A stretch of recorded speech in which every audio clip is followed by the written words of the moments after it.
We have a second date update. Went on a date with Hannah, and we're going to try to help him out. Hey, James, how are you? Hey, thank you for taking my call. I'm doing well. Good. Why don't you tell us how you met Hannah and how that first date went? We'll go from there. I met her at Moorline after a Reds game. Mm-hmm. She was with a group of friends, and they were out having a good time, and I liked her smile and her laugh, and so, yeah, I just walked up and introduced myself. Nice. Yeah, I've had sort of a rough summer on the whole, dating apps, so I just thought, let's do this in real life for once. Let's go to a bar.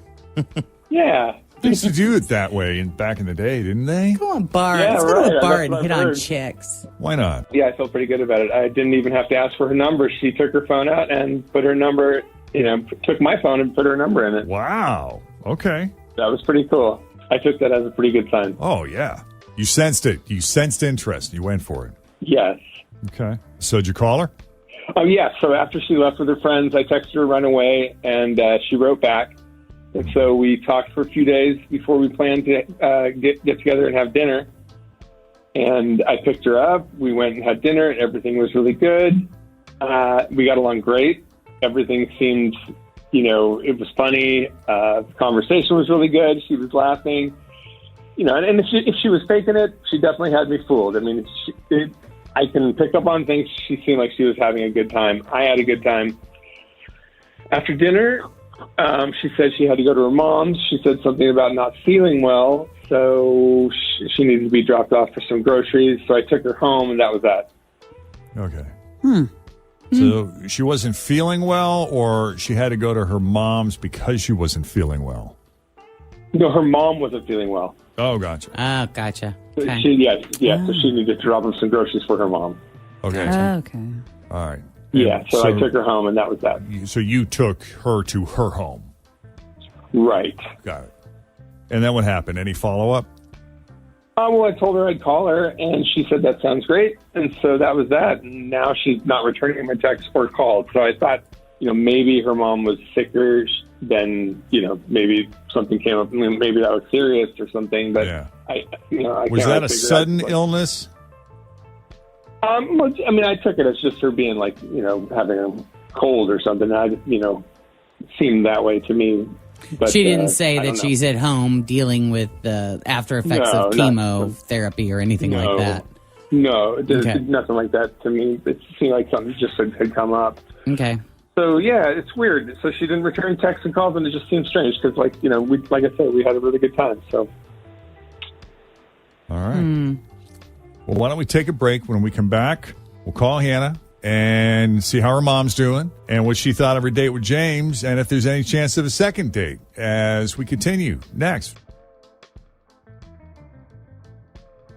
All right, James met Hannah at Moorline Lager House after a Reds game, and you know what? That worked out in 5 minutes better than his entire summer of online dating. How about that? Because he true. takes an interest. Yeah, he takes an interest in this beautiful woman, and they start talking, says hello, and they're chatting. And she just took the initiative and put her number in his phone. He didn't even have to ask her for her phone number. amazing. Yeah. Should have started with that. So they go out. They make plans after talking for a few days. They do dinner. And that went great until, of course, she had to leave because I guess she had to go see her mom who was sick or not feeling well. And so she had to pick up some stuff for her. So was the date cut short or were you kind of wrapping it up anyway at that point? No, we were wrapping it up anyway, yeah. So it didn't feel like some big excuse that she was making to get the hell out of there. No. All right. Okay. No, I didn't interpret it that way at all. Okay, Gotcha. good. So we're going to call her up and try to get a sense of what's going on here and if there's any chance of you guys going out again. That's awesome. Thank you, guys. No problem.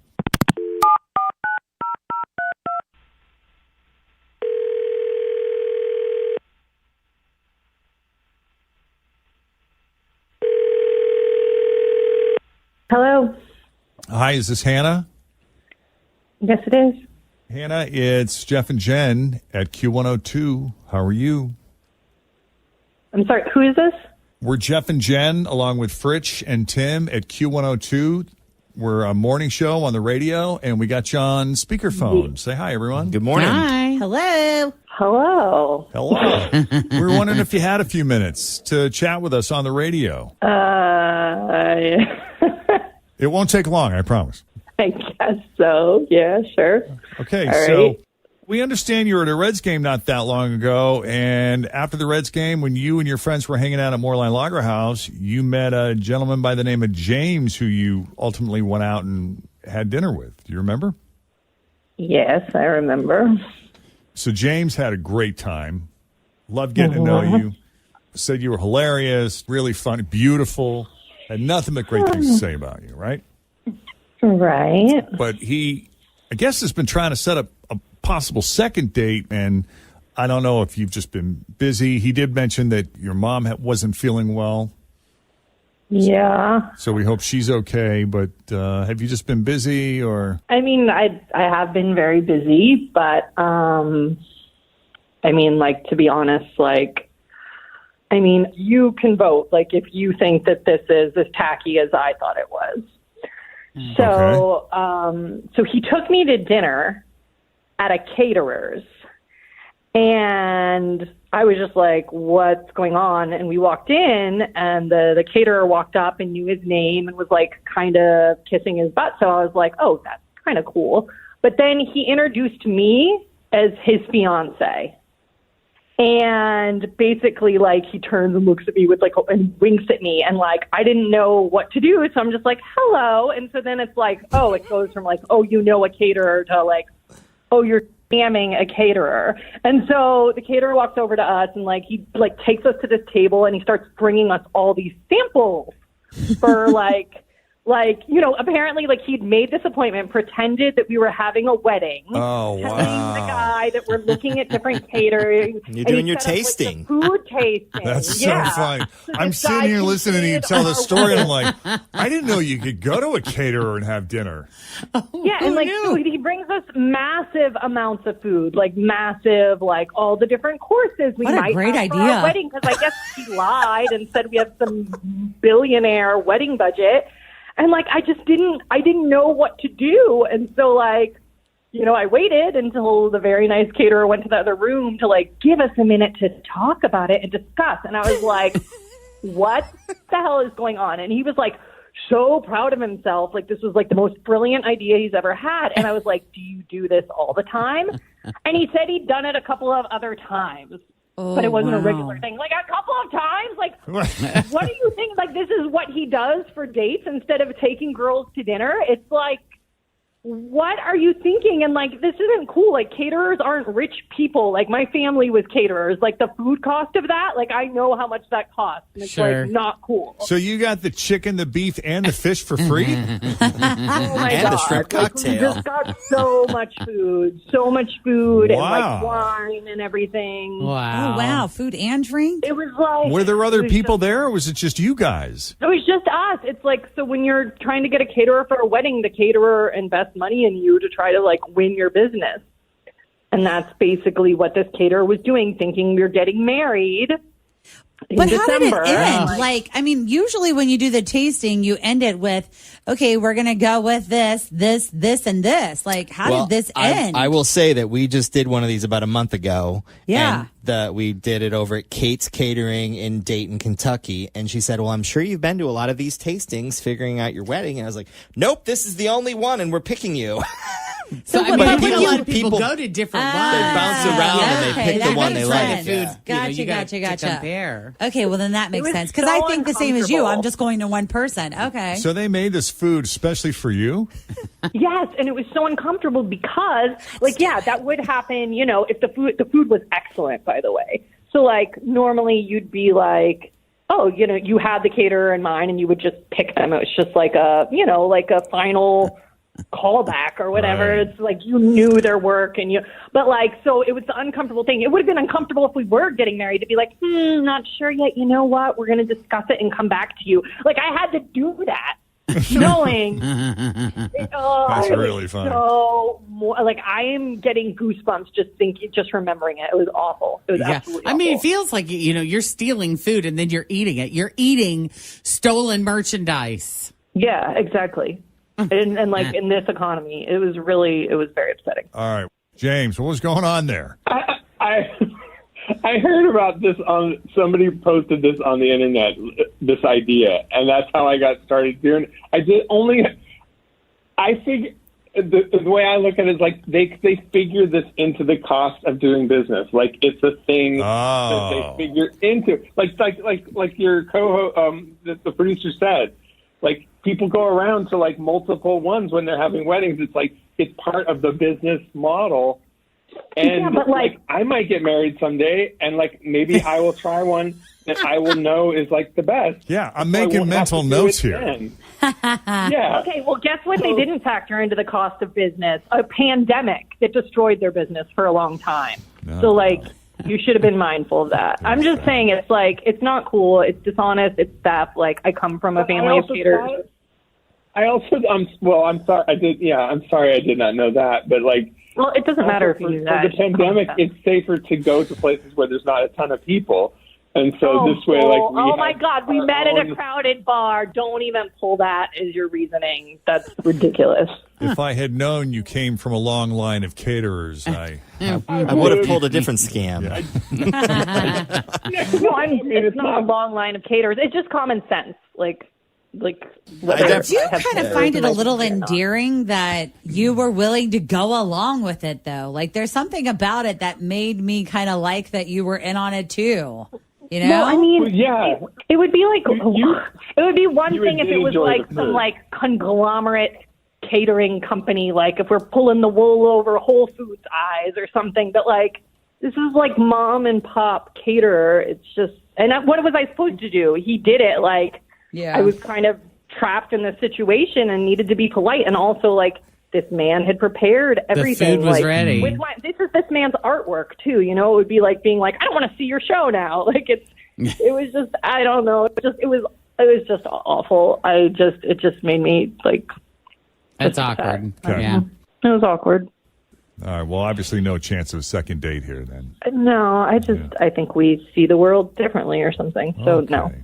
Because I was going to send you guys out to dinner, and you could say it was your birthday and get a free dessert. But send them to the Mexican restaurant where they get to wear the hat and they get a tequila shot. Yeah. Oh, that's funny. Never mind. I celebrated my birthday 8 times in 2022 at El Toro. That's hilarious. Can I just take the free dinner for the mortification that I had to endure? She already got a free meal. What? Thank you, Hannah. Bye. Cincinnati's Q102. Jeff and Jenn morning show. Jeff dipped out early today. It's going to be a nice day today.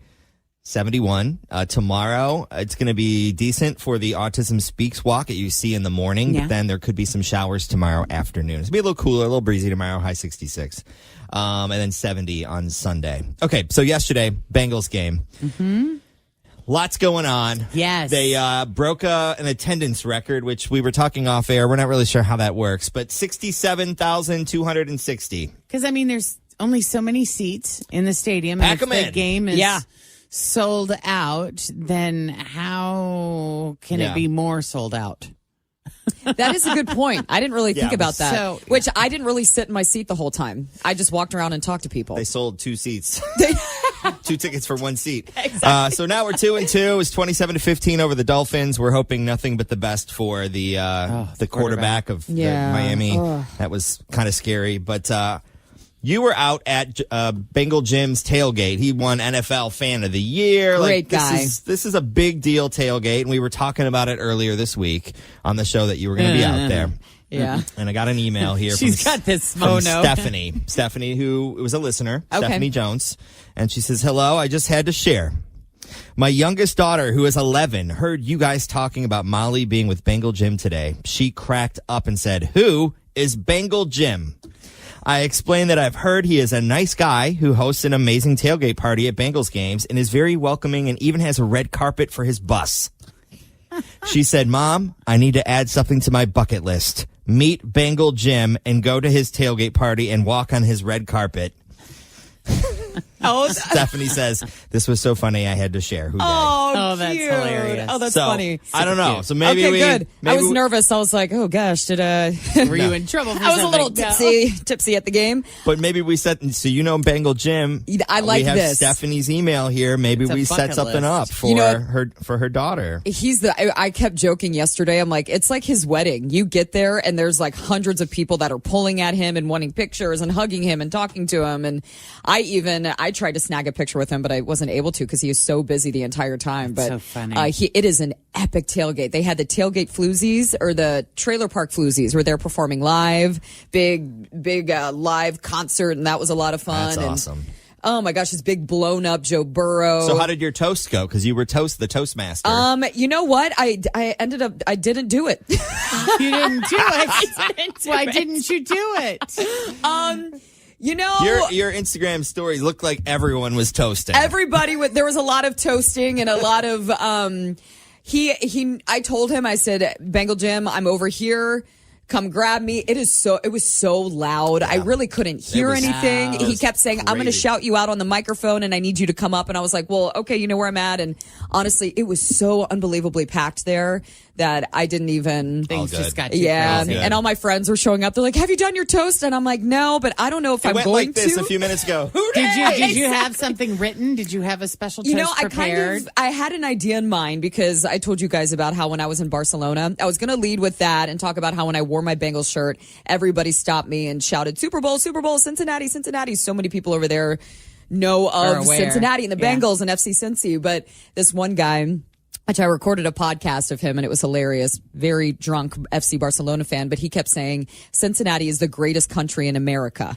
He kept saying that to me over and over again. It so I is. was like, it is. I And mean, I was he's like, not wrong. I'm going to lead with that. That was kind of where I was. And then I was just going to kind of see where the speech to the toast took me. But See where the beers took you? yeah, which there were several. And I was like, okay, at that point, I was like, maybe I don't go up there. Maybe I just walk into the game and all good. ran into so many, lots of Q fans, lots of people saying hi. Lily, shout out to her. Shout out to Travis and Tommy. I mean, I met so many great people just walking around because that's what I do. And we'll be ready for the next game. Yes. we Who will. dat?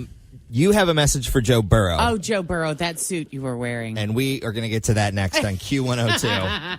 I wanted to give a shout out to Cassie. She was voted the Marymount Homecoming Princess. So show her some love at the parade this afternoon at 5:30. Yeah. And you have a message for Joe Burrow. Joe Burrow, that suit you wore last night was beyond spectacular. And my son Jacob would like to know if he could borrow it to wear it to the prom. Joe, are you listening? Joe, if you can know we Joe, borrow the text him. suit? They said we need to know more about that suit. Yeah.